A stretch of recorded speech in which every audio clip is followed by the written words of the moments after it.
साहब से मुलाकात की होती इन्होंने और कहा होता कि मेंबर को आप जो है रिलीज करिए, एमएलए डोडा को ये अपॉर्चुनिटी नहीं दी जाएगी, उनको अलो नहीं किया जाएगा, तो कहीं ना कहीं जो डोडा के लोगों की जो आवाज है वो कंसर्न जो अथॉरिटीज है उनके कानून तक नहीं पहुंच पाएंगी। एमएलए डोडा है, उनको भी एक लेटर लिखना चाहिए जेल से। जो स्पीकर है Jammu and Kashmir legislative assembly के, उनको एक लेटर लिखना चाहिए, क्योंकि स्पीकर साहब को इस्तेमाल करना चाहिए, क्योंकि जब वो प्रोटेक्शन ऑर्डर और समन एक निकालेंगे गवर्नमेंट को कि मेरे हाउस के मेंबर को पार्टिसिपेट करने दिया जाए, चीफ मिनिस्टर है वो लेफ्टिनेंट गवर्नर से मिले नहीं इशू को लेकर,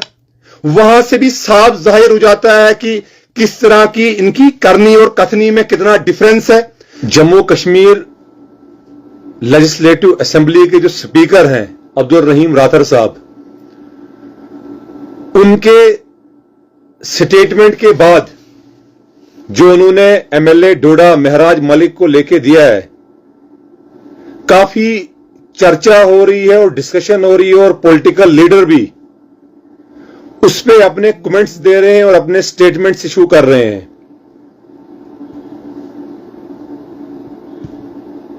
कई प्रोसीजर्स हैं एमएलए डोडा की प्रेजेंस को फोर्थ कमिंग जो सेशन प्रोसीडिंग्स है उसमें पार्टिसिपेट कराने के। मैंने भी एज ए लॉ के स्टूडेंट के तौर पर यह बेहतर समझा कि मैं भी अपनी राय जो है वो रखूं। मुझे लगता है कि इतने सीनियर अब्दुल रहीम राथर साहब हैं, 50 साल का उनका तजुर्बा राजनीति में है, पॉलिटिक्स में है और सियासत में है। लेजिस्लेटिव असेंबली के जो स्पीकर होते हैं उनके कई प्रिविलेजेस होते हैं,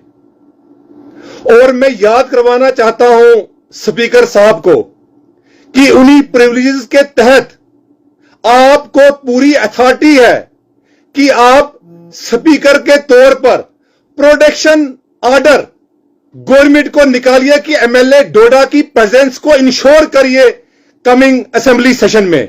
और समन करिए, इसी तरीके का समन जेल के सुप्रीटेंडेंट को भी भेजिए। जिस तरीके का प्रेसिडेंट, जिस तरीके की प्रिविलेज ये कहती है कि ये आपको करना है, और मुझे लगता नहीं है कि जो स्पीकर साहब है उनकी नीयत जो है वो ठीक है। स्पीकर साहब जानते हैं कि वो एमएलए की प्रेजेंस को इंश्योर करवा सकते हैं प्रोटेक्शन ऑर्डर इशू करके, वो इंश्योर करवा सकते हैं, उनकी प्रेजेंस को एक समन भेज सकते हैं जेल अथॉरिटीज को और गवर्नमेंट को समन कर सकते हैं कि एमएलए डोडा को आप असेंबली सेशन में लाइए। उसकी बात तो राथर साहब करते नहीं है, जिससे लगता है कि उनका डबल यार्ड स्टिक है। क्योंकि जब एमएलए डोडा को अरेस्ट किया गया उसके बाद कितना अच्छा होता कि जो आज की सरकार थी, उमर लेड गवर्नमेंट थी, उनके मंत्री वहां पे जाते, उनकी डोडा विधानसभा में जाते, वहां पे उनकी कॉन्स्टिट्यूएंसी का हाल जानते उन लोगों का, वो तो उन्होंने किया नहीं। उसके अलावा मैंने पहले भी एक बाइट दी थी और बताया था, क्योंकि आज तो कानून सब जानते हैं कि सेक्शन 19(1) थी पब्लिक सेफ्टी एक्ट की, जिसके तहत कभी भी जो डिटेन्ड पर्सन है उसको रिलीज कर सकती है गवर्नमेंट, यूटी एडमिनिस्ट्रेशन। लेकिन एक बार भी उमर अब्दुल्ला साहब,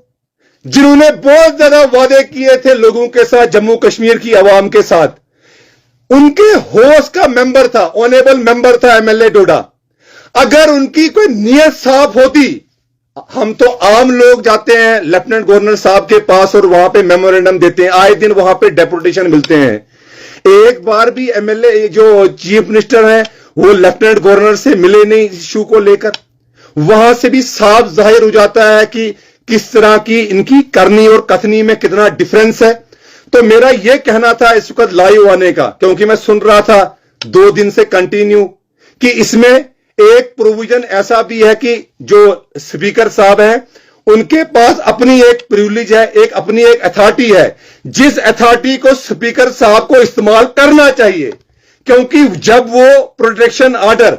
और समन एक निकालेंगे गवर्नमेंट को कि मेरे हाउस के मेंबर को पार्टिसिपेट करने दिया जाए, उस चीज की एक रेलेवेंस बनती है कानूनी तौर पर। उस पर तो कोई बात नहीं कर रहे हैं राठौर साहब, उस पर चुप है, उस पर तो कोई चर्चा पॉलिटिकल लीडर की तरफ से नहीं हो रहे, इसके बावजूद कि वो बड़े नॉलेजेबल और लर्न पर्सन हैं। क्योंकि इस तरह का बाहर भी डिटेन किया गया कई एमएलए को, एनएसए में डिटेन किया गया एमपीज को, तो इसमें यही प्रोसीजर स्पीकर ने अडॉप्ट किया, जिस प्रोसीजर के बारे में आपको मैं बता रहा हूं, समन का, प्रोटेक्शन ऑर्डर का। और इसके अलावा एक और बात है कि कोर्ट में तो हबस कॉर्पस पिटीशन फाइल की है उनकी लीगल टीम ने, वो तो मूव भी करेंगे, उसमें एप्लीकेशन भी मूव कर सकते हैं। जिस दिन उनकी हेयरिंग है, जो नेक्स्ट हेयरिंग होनी है, उस दिन वो मूव करेंगे कि सेशन आने वाला है, इसमें अलो किया जाए एमएलए को, कुछ टर्म एंड कुछ कंडीशंस इंपोज करके अलो भी उसमें करते हैं। लेकिन साथ में इसमें एक और प्रोसीजर है कि जो एमएलए डोडा है उनको भी एक लेटर लिखना चाहिए जेल से, जो स्पीकर है Jammu and Kashmir legislative assembly के, उनको एक लेटर लिखना चाहिए। क्योंकि देखिए हर चीज की एक कानूनी जवाजत बनती है, उसका बेनिफिट मिलता है। एक लेटर उनको लिखना है कि मैं सेशन की प्रोसीडिंग्स में पार्टिसिपेट करना चाहता हूं, इसलिए मेरे को आप अलो करिए। तो उसकी ये कई लीगल जो है प्रोसीजर्स हैं। और मैं भी रिक्वेस्ट करता हूं जो यूटी की एडमिनिस्ट्रेशन है, क्योंकि यूटी एडमिनिस्ट्रेशन के पास इख्तियारात हैं सेक्शन 19(1) के तहत लेफ्टिनेंट गवर्नर साहब से, कि जो एमएलए डोडा है वो हर एक विदाउट एनी कास्ट, कलर और क्रीड डोडा कॉन्स्टिट्यूएंसी को रिप्रेजेंट करता है। अगर सेशन जो ऑर्गेनाइज किए जाते हैं, जो प्रोसीडिंग सेशंस की चलती हैं, वो लोगों की एस्पिरेशंस को, लोगों की ग्रेवेंसीज को, लोगों की डिमांड्स को, उनको हाईलाइट करने के लिए सेशंस प्रोसीडिंग जो है वो ऑर्गेनाइज की जाती हैं। और अगर एमएलए डोडा को ये अपॉर्चुनिटी नहीं दी जाएगी, उनको अलो नहीं किया जाएगा, तो कहीं ना कहीं जो डोडा के लोगों की जो आवाज है वो कंसर्न जो अथॉरिटीज है उनके कानून तक नहीं पहुंच पाएंगी। इसलिए मैं भी स्ट्रांगली इस चीज का फेवर करता हूं कि एमएलए डोडा महराज मलिक को अलो करना चाहिए यूटी एडमिनिस्ट्रेशन ने, ताकि जो प्रोसीडिंग्स हैं सेशंस की उनमें वो पार्टिसिपेट करे। और साथ में जो स्पीकर साहब है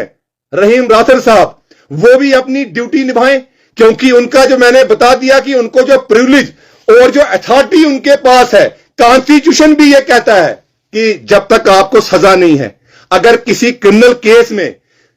महराज मलिक को अरेस्ट किया होता या कोई कन्विक्ट किया होता, उनको सजा हुई होती, तो फिर हम कहते हैं कि उसमें एक नई भी कई कंडीशंस में अलो किया जाता है सेशन की प्रोसीडिंग में पार्टिसिपेट करने से। ये तो एक डिटेन किया गया है, और डिटेनिंग जो अथॉरिटी है वो अलो कर सकती है उनको। इसमें कोर्ट में भी अगर उससे पहले, सेशन से पहले, वो भी अलो कर सकती हैं, वो भी उसमें स्पीकर साहब एक निकालें, प्रोटेक्शन ऑर्डर निकालें। ये मेरी रिक्वेस्ट है स्पीकर साहब से, राठौर साहब से, कि प्रोटेक्शन ऑर्डर निकालें और समन करिए जेल अथॉरिटीज को कि मेरा ऑनरेबल मेंबर यहां पे है, ताकि वो प्रोसीडिंग में पार्टिसिपेट करे। और कई ऐसे, मैंने पहले भी बता दिया, कई ऐसे एमएलए हैं जिनको डिटेन किया गया, और हमारे कॉन्स्टिट्यूशन में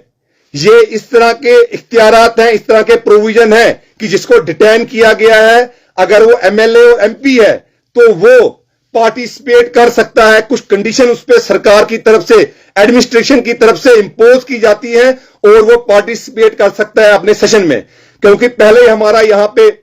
फ्लड रहा, यहां पे लोग क्योंकि ये जो डोडा कॉन्स्टिट्यूएंसी है, जिस तरीके से भद्रवाह का 50% एरिया जो है रूरल एरिया में है बलेसा के अंदर, इसी तरीके से डोडा के भी जो आसपास के इलाके काफी रूरल एरिया है,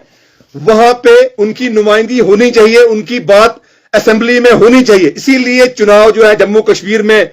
हुए थे, ताकि लोगों की जो है बात हो। इसलिए अगर एमएलए कन्विक्टेड भी नहीं है, ना कोई सजा हुई है, ना किसी क्रिमिनल केस में उसको अरेस्ट किया गया, सिर्फ डिटेन किया गया है, इसलिए उसको अलो करना चाहिए पार्टिसिपेट करने के लिए। ये मेरी लेफ्टिनेंट गवर्नर से भी मांग है, यहां की यूटी जो हमारे स्पीकर साहब है उनकी भी जो ड्यूटी बनती है वो भी निभाएं। और स्ट्रांगली मैं स्ट्रांगली क्रिटिसाइज करता हूं चीफ मिनिस्टर उमर अब्दुल्ला को, क्योंकि जो उनकी रेस्पॉन्सिबिलिटी और जो ड्यूटी चीफ मिनिस्टर के नाते उनकी बनती थी वो उन्होंने निभाई नहीं। वो निभाते भी कैसे, क्योंकि इन्हीं लोगों ने पब्लिक सेफ्टी एक्ट को इंट्रोड्यूस किया है, इन्हीं के परिवार ने इसको यहां पे इंट्रोड्यूस किया है जम्मू कश्मीर में। तो दादाजी की विरासत तो उन्होंने चलानी है। कितना मैंने पहले ही कहा कि अगर उमर अब्दुल्ला की करनी और कथनी में खोट नहीं होता तो वो अभी तक कई बार एलजी साहब से मुलाकात की होती उन्होंने और कहा होता कि मेंबर को आप जो है रिलीज करिए, डिटेंशन से इसको रिलीज करिए। एक बार भी नहीं मिले, जबानी इन्होंने सुबह कुछ कहते हैं शाम को कुछ कहते हैं। तो बहरहाल मेरा इसका लाइव आने का यही मकसद था कि जो मेंबर है लेजिस्लेटिव असेंबली डोडा का उसको अलो करना चाहिए, जो सेशन आ रहा है असेंबली का उसमें अलो करना चाहिए यूटी एडमिनिस्ट्रेशन को, ताकि वो अपनी रिप्रेजेंट करें, अपने लोगों को रिप्रेजेंट करें, जो उनकी ग्रीवेंसेस है, जो उनकी प्रॉब्लम्स हैं उनको वो उभारें। और फार फ्लंग एरिया है डोडा का भी, ज्यादातर फार फ्लंग एरिया है उनकी कॉन्स्टिट्यूएंसी, कई लोगों के इश्यूज हैं। आगे के लिए भी उन्होंने पहले ही एमएलए को 4-5 महीने पहले प्लान बनाने से पहले उसको पहले विजिट करना पड़ता है उन एरियाज का, तब जाके अगला प्लान जो है बनता है। जिस तरीके से उन्होंने इस साल का तो कर दिया उन्होंने प्लान सीडीएफ का, जब वो चले हर नक एंड कॉर्नर पे गए, लोगों के साथ इंटरेक्ट हुए, तो उसके बाद ही उन्होंने उसका सीडीएफ रिलीज किया, कहां पे ट्रांसफार्मर लगेगा, कहां पे कुछ होगा। तो इसी तरीके से कई मसाइल उस एरियाज के हैं। आगे विंटर आने वाला है, इलेक्ट्रिसिटी को लेके मसला है, बालन को लेके है, राशन को लेके है, फ्लड में हमारे सड़कें जो है वो टूट चुकी हैं और हमारे कहीं पे ट्रांसफार्मर नहीं है अभी तक, कहीं पानी नहीं है, कई इश्यूज हैं, वो हाईलाइट होने चाहिए डोडा के भी इन प्रोसीडिंग्स के तहत। अगर आपने बाकी लोगों को रिलीज किया, रिसेंटली इंजीनियर रशीद ने पार्टिसिपेट किया असेंबली का जो पार्लियामेंट का सेशन हुआ था, कुछ कंडीशंस के साथ इंजीनियर रशीद को, क्योंकि उनपे तो बाकी चीजों को लेके एफआईआर है, अगर उनको आपने अलो किया पार्लियामेंट के सेशन में ताकि वो कुछ कंडीशंस इंपोज करके, ताकि वो अपनी जो पार्लियामेंट्री उनकी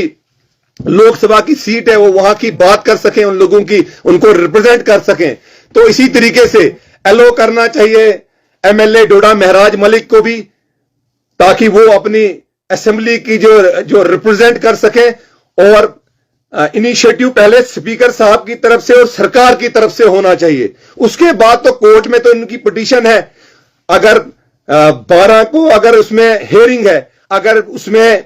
नहीं आते हैं, ऑब्जेक्शंस नहीं आते हैं, तो उस दिन भी एक हमसे ज्यादा मुझसे सीनियर वहां पे है, तो उस दिन वो एप्लीकेशन लगा सकते हैं, फाइल कर सकते हैं कि असेंबली का सेशन आ रहा है तो उसमें अलो करिए एमएलए डोडा को, तब तक इंटरीम तौर पर कोई इंटरीम रिलीफ दीजिए कि वो असेंबली की जो प्रोसीडिंग का सेशन है उसमें पार्टिसिपेट करे। लेकिन उससे पहले